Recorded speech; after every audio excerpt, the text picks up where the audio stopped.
Ang pumasok sa isip ko habang binabasa ko yung column na yan, talaga bang bossing ang pinaghandaan? Hindi kaya para ihanda, no, sa kanilang showdown ng malakas na koponan, no, na Barangay Ginebra. Kasi nga, first time po nilang magbabanggaan sa All Filipino, di po ba? Na may karga pong mga, newly acquired players din po, di ba? Yung Ginebra. Yo, what's up? Welcome back. Dito po si Dedrick Doy TV Sports. Wala natin pag-uusapan guys, no? Ayun pong pagkapanalo ng NLEX, okay? Pagkapanalo ng TNT, okay? Laban sa kanilang mga kalaban, okay? And of course, ang upcoming nabubuyoy si Doy ng bakbakan ng Ginebra at ito pong TNT. Okay, mga pa-shoutout din. Bago po yan, ako po yung magpapasalamat muna sa inyo pong patuloy na pagsuporta dito sa ating channel. Nako, road to 17k. Ganun din po sa ating page, no, na dumadami din. Salamat po sa inyong patuloy na pagsuporta. Okay, dito na po tayo sa ating gustong pag-usapan. Unahin na natin yung NLEX, no. Kita nyo, tinalo na naman po ang mga manok, no, Magnolia. Well, alam nyo po, malakas talaga tong NLEX. Tinalo nga nila Ginebra, di po ba? So, isa sila sa mga mainit na koponan ngayong All Filipino Cup. Okay. So, sa Templados, nagre-recalibrate po sila kasi nga po, di ba? Matagal sa rotation si Calvin. Tapos, bagong insert lang itong si Navarro, no? So, adjust pa yan, no? So, relax lang kayo, mga Templados.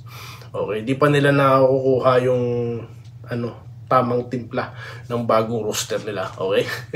Dito na kagad tayo sa barangay, mamaya na pala. Ito pong TNT at Blackwater. Naku po, ang Blackwater nakatikim ng tambakol. 'Di ba? Ano po sinabi ko before the game, 'di ba? Sabi ko, ito pong si Heading, no? Inactivate, diba? So I don't believe he's activated, no? He's been activated for upcoming match against Boxing. So I doubt it, no? So inisip ko kagad dyan is a preparation sa kanilang matinding matchup with Barangay Ginebra. Ayan. So yun na nga, nakita nyo naman po, no, sa performance nila yung in-score ng mga players nila, no? Yung aparador player po ng San Miguel, former aparador player nila. Bakit aparador? Di ba nga nasa lang yan, nasa bench, no? Naka-display doon, nakatago sa aparador kasi di ginagamit Okay? 19 points lang naman guys, no? Ilan kinanang 3 point yan, di ba? 3 points. Si Williams, no, 15 points. Optana 14. Ito po yung kababalik sa injury na si Roser, no? Ganuelas Roser 12, Eram 11, no? 'Di ba? Si Pugoy 9. So, alam nyo, hindi na ako magtataka kung ang Pugoy yung score na single niya sa susunod na laro, hindi. At yun na nga, wala diyan, di yan naglaro si Heading, okay? Nako, ano pa kaya kung may Heading diyan, no? So, yan po ang aabangan talaga ng lahat. Ngayon, anong napansin ko sa bakbakang Ginebra na naman, ano ba yan? TNT guys, ang isa sa kinakahangaan ko sa kanila, yung style nila guys. Anong ginagawa nila, no? Ang higpit po ng depensa. Bakit? Yan po yung opensa nila, no? Kapag nakita nyo, pansin nyo, kapag sila nakakuha ng defensive stop, talagang lahat ng paraan para makatakbo gagawin nila. Kung may pagkakataong idiretso na sa ring, gagawin nila. Pero nakita nyo, option din nila talaga 3-point shot, no? So babawian kanila. Yung TNT, make them pay, no? Sa tawag dito, kapag nakakuha sila ng magandang depensa, talagang 3-point, pansin nyo? So yan po, dyan ako mahanga. Talaga po meron silang decisive play, no, na ginagawa, na naka-design talaga. Yan po yung matindi dyan. So pag kukumparahin nyo po yung dalawa, Ginebra, ito pong TNT. Pero sa tingin ko po talaga, no, mukhang mas organisado po sa ganitong sitwasyon ang TNT. Ako po, again, ko lang to, napansin ko lang to, base sa panonood ko. No? Kasi napapansin ko, sa Ginebra with Team Cone at ganoon din sa Gilas, may mga tendencies po talaga na yung ikot po ng bola, pasa, minsan nawawala po talaga sa tawag dito, nawawalan ng chance, no, na makatira yung player. Pansin ko lang po yan, no. Pero sa TNT po, parang they have variety of ways po talaga. So dyan po sila nagkakaiba, no, pagdating sa design of play. But then again, no, Coach Tim Cone as full of plays, no, to adjust sa mga ganyang circumstansya. Okay? So napaka-exciting po ito, no? Former Gilas coach against current Gilas coach na naman po ang matchup natin itong Sunday, no? So ipagpapatuloy po natin ang usapan diyan. Shoutout muna tayo, mga bossing. Okay? Shoutout tayo, kay Ma'am Irene Quiles, no? Ito, good day and blessed Friday po. Salamat. Ganun din po sa inyo, no? Ganun din dito kay Wenceslao Hapon, no? Na nag-good PM, mas lumakas sila pero inebra pa rin daw po, no? Sam Haldos, yan, magandang laban sa mga team. Nadagdagan ng mga malalakas ng team sana. Mga iba mabigyan ng malakas para wala siguro po yung tawag dito, malalaking company, di ba? Sila yung may malaking talaga nakalaan sa salary, no, ng mga players. Yung iba po kasi talaga, itaan nyo naman yung iba mga player na namimigay lang ng star nila, no? Talaga parang walang intention sa liga yung mga yan, no, na manalo. Yan po yung aking obserbasyon lamang, po. Okay. Daniel, Idol, okay lang na kompleto TNT para walang excuse pag natalo, para walang kesyo-kesyo, di ba? Basta yung tropa nating Ginebra, yung win mindset.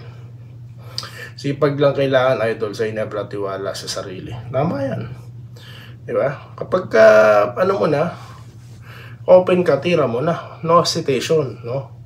Tapos, di ba? Pagkatiwalaan mo yung talent, di ba? So, nakita natin yan sa last game nila, di po ba? Nakita nyo naman yung si Malonzo, di ba? Hindi lang nagsisettle sa 3-point shots. Yan po yung laro niya, di po ba? Kasi he's on his right spot, no?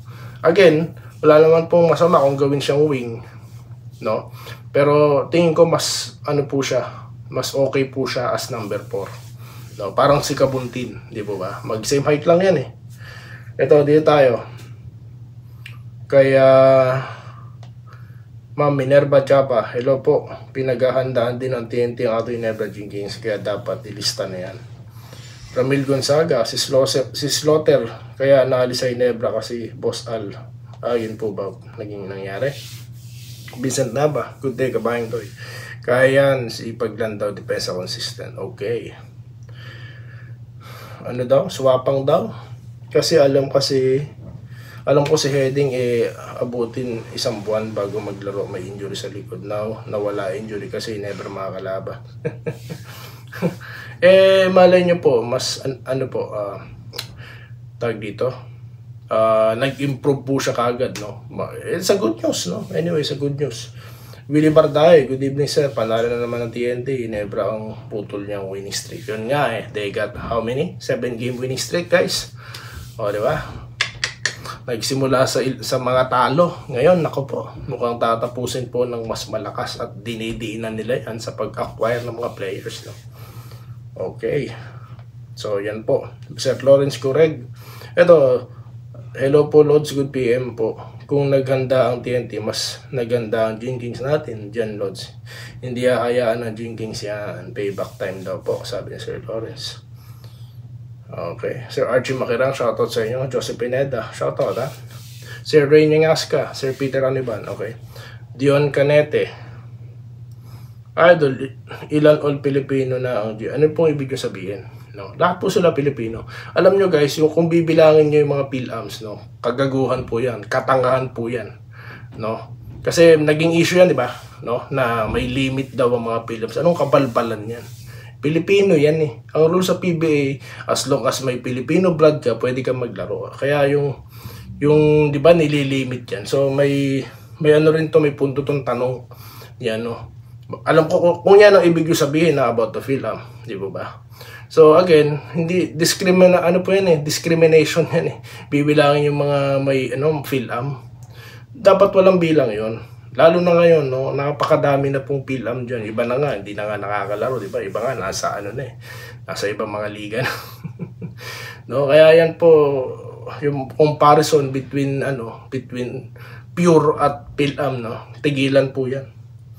So yun lang po muna guys, no? Ibabalikan ko ibang mga hindi ko nabasa, no? At magkita-kita po tayo sa susunod na video content na dito lamang sa ating channel, DMD Galtoy TV Sports. Muli, maraming salamat po ha sa inyong panonood. Salamat po sa panonood. Subscribe na para sa mga susunod na basketball at boxing videos.